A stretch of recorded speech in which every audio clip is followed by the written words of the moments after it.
Hi everybody, Mark here, 911 Rapid Response. I got Cameron, our shop foreman, here today. We've built this Pursuit ready plastic cart, and we got some lights on it. What do you think, Cameron? Oh, it's pretty fancy to me. Pretty mint, huh? Oh yeah, oh yeah.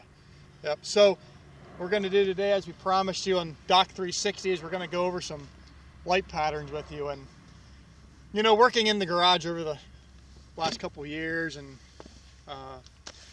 when you go around and you see police vehicles on the side of the street and you see fire trucks and you see their patterns, sometimes it makes you itch a little bit, you know what I mean? Because the patterns are horrible on some of these cars. And that's one thing I can praise Cameron on and the shop crew is we take a lot of pride and joy into something as simple as light patterns. And we're going to show you a little bit of why light patterns are actually important in the emergency field. And yes, somebody's going to ask, well, then why do they give us 50 different light patterns on one given light? That is to keep everybody happy. That is what that's for.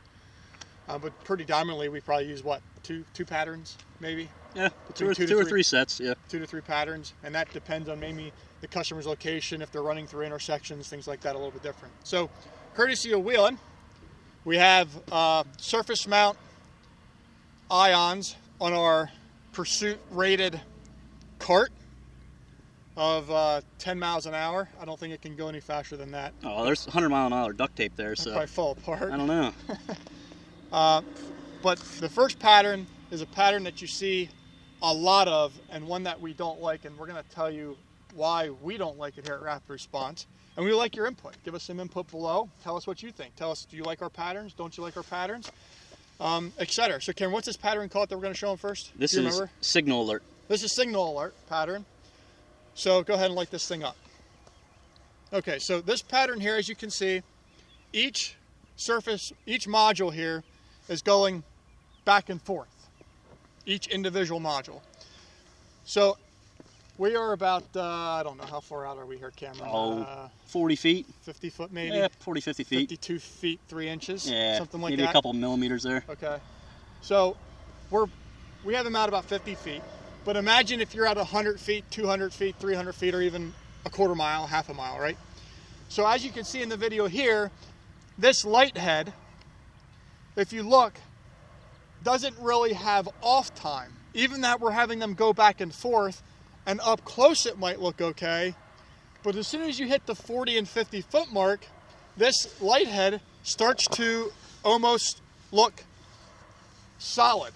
You know, you can see it pulsating a little bit, but the further you go back, the more solid tone this light gets. So think of it as you can let off the switch there, bud. Is that hurting your finger? Oh yeah, not used to that. You just think of it this way. If you're half a mile out, quarter mile out, right? All you see is these 2 red blobs coming at you, and maybe headlights if it's dark out. So what is that? You know, the person driving down the road, and then people want to complain, well, that people aren't moving. Well, because all they see is red dots, you know, coming at you, you know. So that's a bit concern of ours of using that pattern, you know. So Cameron's going to change his pattern here a little bit. So give us a second as he gets our patterns changed. You got the one changed. Now he has to do the other one. We actually have a pattern controller back here that we can just set the dial tone and turn it. Okay. So now we're up and running. What's this pattern called, Cameron? So this is Signal Alert as well. Okay. But it's not splitting the head, so you got that true off time. Okay, so let's go ahead and light that up. Okay, so now we have each head set to steady solid, right? Yep. And we're wigwagging them, for old-fashioned terms, as we would call it. We're wigwagging them on the same pattern, but we're going back and forth. Now, these are about the same distance apart as what they would be like mounted on a push bar, let's say. So it kind of gives you a realistic version of actually what you would be seeing. So as you can see, them going solid back and forth, you have a definitive off time on each light head, making it a whole lot more effective at a much greater distance, and anything basically 50 foot, 40 foot, and further away. which is where warning power for getting people to pull over is important. So this gives you a good illustration of this, and I think it, I mean, we can go through patterns all day long, right? But no matter how we pick a sweat pattern, or no matter how we pick a solid pattern, we definitely have come to the conclusion and feel that this pattern is way more effective in the emergency industry, and even commercial industry, amber lighting, the whole 9 yards. Now, if we have a duo light, let's say maybe this light would be, you know, red, white duo or whatever it may be, then we would actually have the one light flash white and the other one flash red, and then flip it. Is that easy to do this on this, or is that hard to do that? Duo? I don't think these are even duo. Probably not. No. So it's hard to even. Can't even do it. If they're not duo, you can't even do it. So, but that's another video, right? And we'll talk about duo lights maybe in another video. But this gives you an illustration of patterns and why we picked this pattern. So, okay, you can let your finger off there. Now we're gonna do a mini bar, because we see a lot of crazy patterns that people pick on mini bars. So we're just gonna set this guy, slide our pursuit rated battery up here. Pursuit rated battery. Probably be a selling point. Try to get this at aims effectively without burning something up. Whoa. Almost lost her We there. almost made fireworks. Almost. We almost made fireworks. Okay, go ahead and change the pattern here. Actually, oh. So this is not a wheel-on product, so it changes patterns actually a little bit different. There you go. Yep. Because the other one is a low power button that this actually has. So here's a pattern for you where we're wig-wagging the modules. Now there's separate modules in here that we're making go back and forth, right?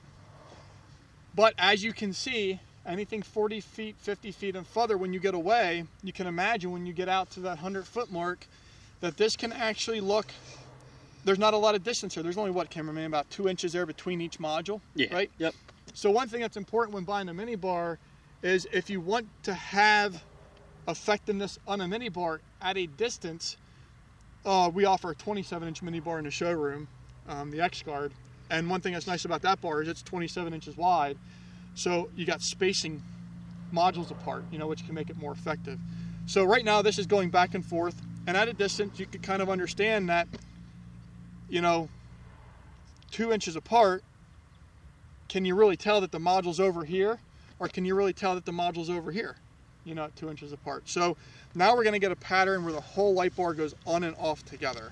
Like the whole thing comes on and the whole thing goes off. There we go. There we go. It's a little slow, but still gets the point across. There should be another one. Probably can go one more. Yeah. Go another one. That one's a little fast. See what fast does? There you go. That Yep. kind of mimics the last So now pattern. this one here, the whole thing is coming on and the whole thing's going off. And a lot of people that have mini bars on their vehicles don't normally choose this pattern because it doesn't look cool up close while they're picking the pattern.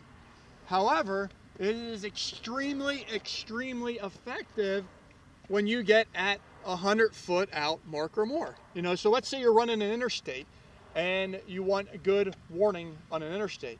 This pattern here with the light going all on and all off is going to be way more effective for you than something that's going to go back and forth between the modules, because you have some downtime on the light.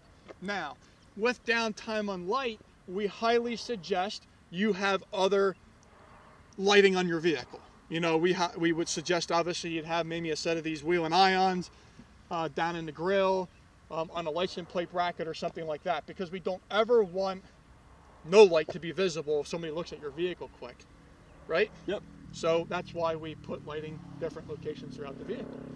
So just keep this in mind when you're picking your next pattern, and we hope that this Doc 360 video here gives you a better illustration of, you know, what pattern to pick, how to keep you safer in the roadway.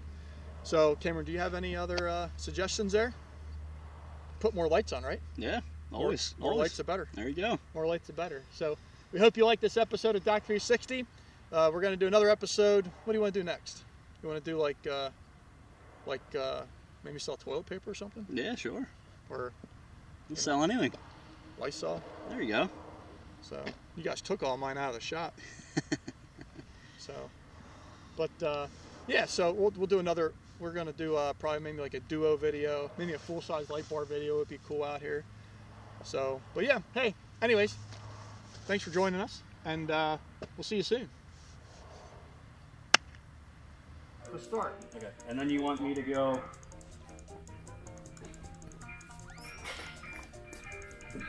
I want that one. Yeah. Yeah, but this one's all messed up. Alright. Fix this one. Like the fading's off. It's stressing me out. I don't know. There's black to black. Red to red. Alright. Well, so this is mint.